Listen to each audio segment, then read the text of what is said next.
So I just want to show kind of a little bit of the progress we did today. So you couldn't see the river, and we cut all those leaves down, and now you can actually see the river. The sunlight can actually get to the river. Gotta cross the tiny river. Two local ducks here. Journey is long. I gotta move fast. I have a engagement to attend.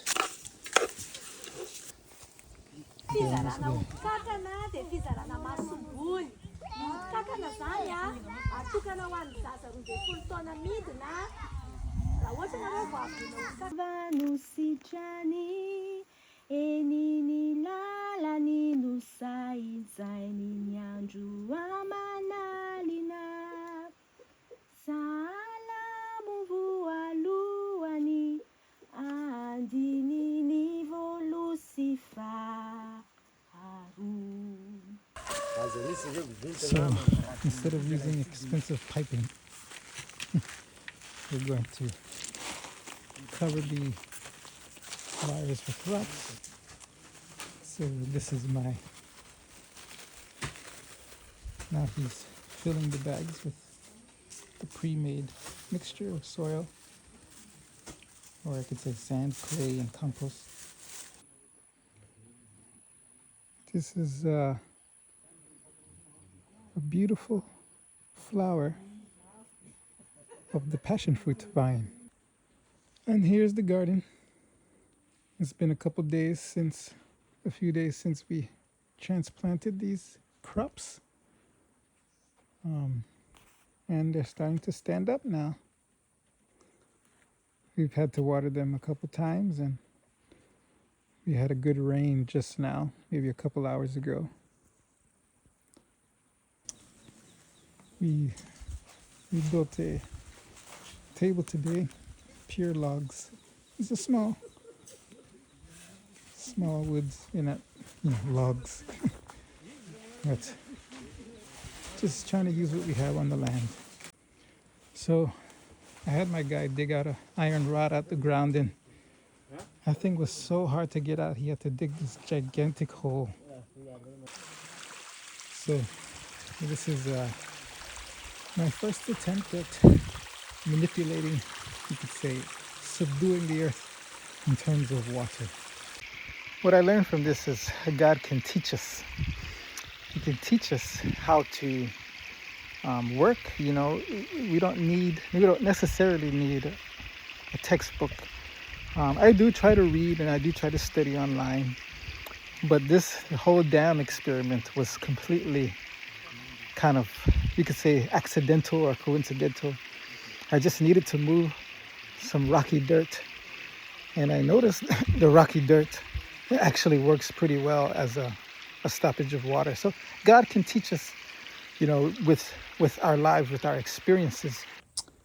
So today we just got our shipment of 25 Bibles.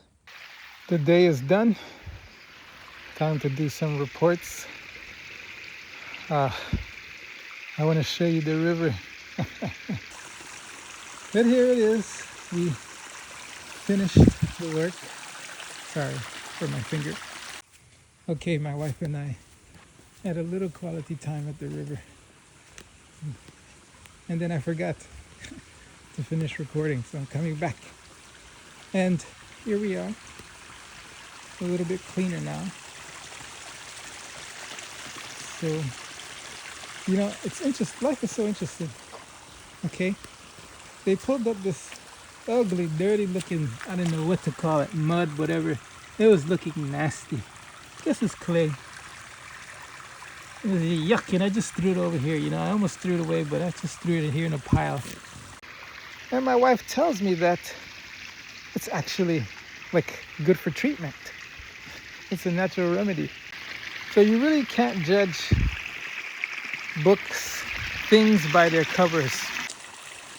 So here it is. It is what I would call complete.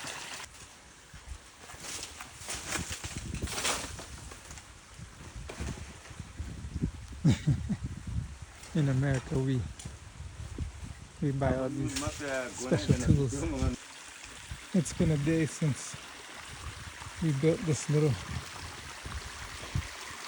situation, this little reservoir slash water pipe. So what that tells me is that we need the Holy Spirit, which is represented by water or symbolized by water in the Bible.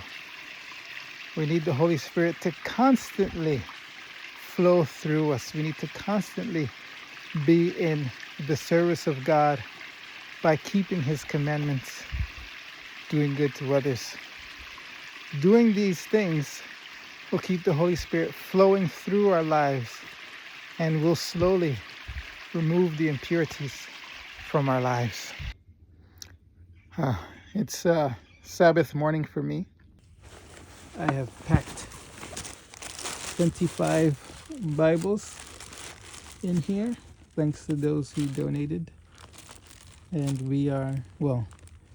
I am actually going by myself with these Bibles. My wife is in the village, so she's going to be traveling a different path than me to get to the same location. Here we go. I got our speaker. We have our speaker with us to play the song Jesus is Coming Again in Malagasy. And that's how the village knows that we are here. You know, one thing I learned about posture, you know, when I start hiking, when I start moving with heavy burdens, and I'm reminded to, correct my posture, I realize that if I can have a good posture with this heavy burden, I'm more likely and more easily able to have a good posture when I'm just walking without a burden. We have arrived.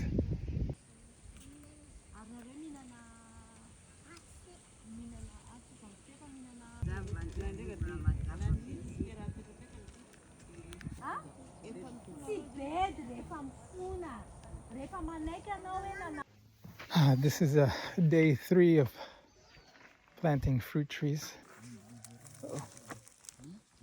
So this is basically the size bags we use. It's maybe, this one is maybe 60 kilograms. So it's normally used for like rice or something. And you put dirt in there, so the rich dirt goes into the hole.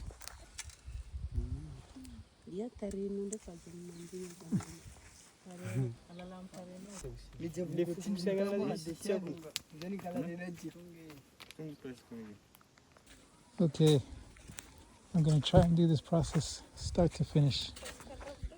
We have the hole here empty. Okay, take 2.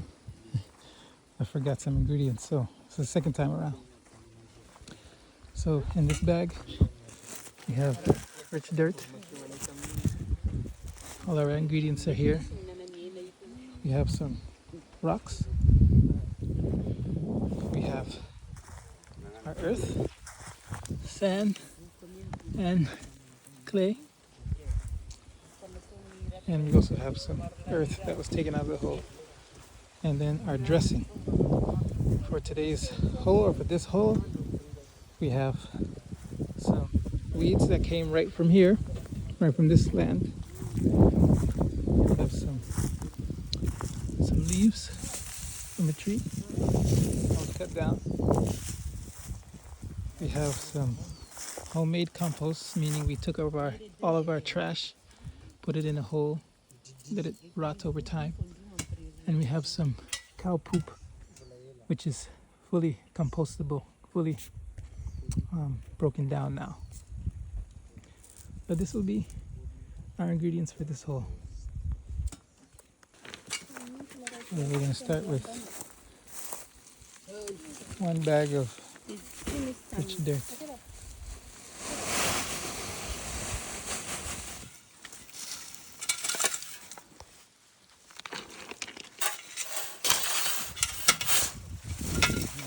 Seeing some stems here. So we've planted the tree, added the mulch layer.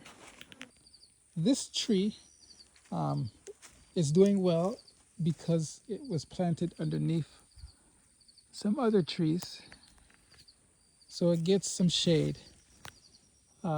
It's still not the best, you know, and I think the shade could be a little better. So as you see here, this leaf is not so great, but it's doing fairly well. Okay, we're coming up on the coconut tree that I planted. I was a little concerned about this tree, especially in the drought, because there's no shade. So I added some, you know, I am going back and forth in my mind about mulch. In one case, I don't like it. In another case, I think it may be necessary. This particular tree was not recorded when it was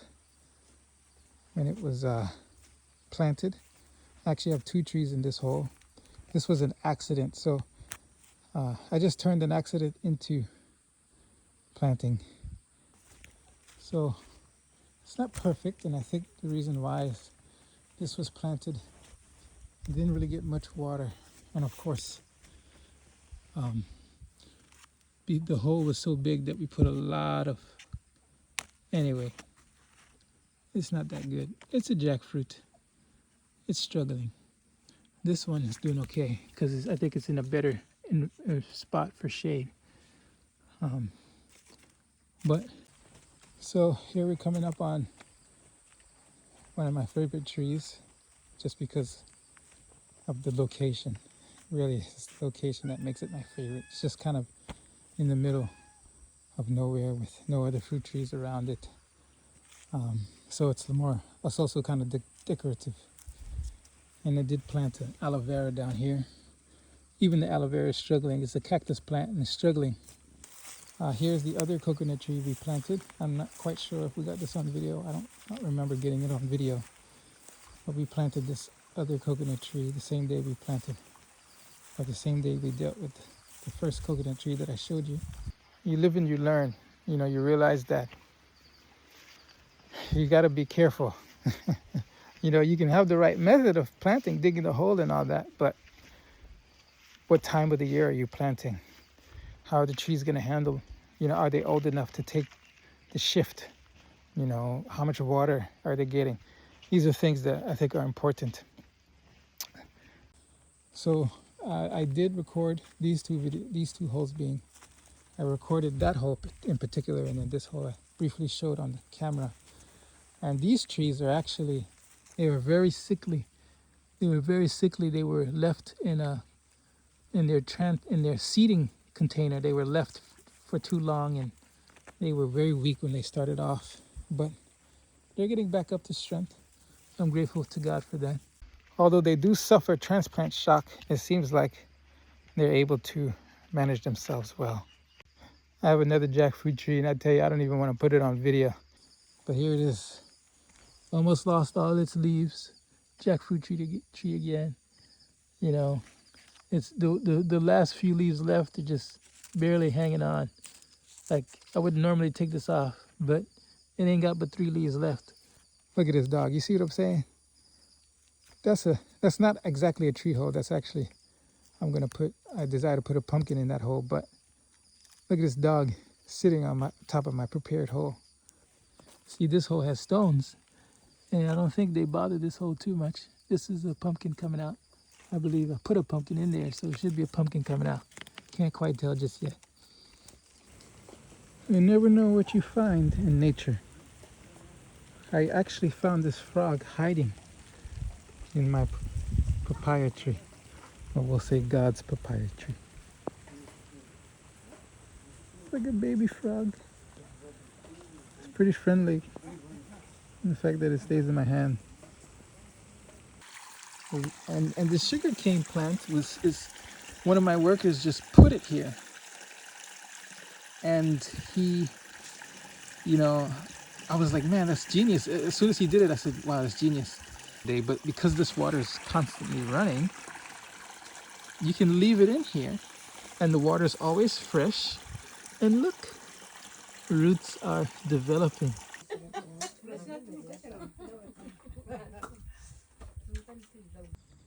So I was coming down my coming down the hill because I have to walk down the hill to get to the kitchen to eat, and I find all the ducks and I have, well, not all of them, but 2 ducks and 2 chickens waiting for food. They're like waiting for me to feed them.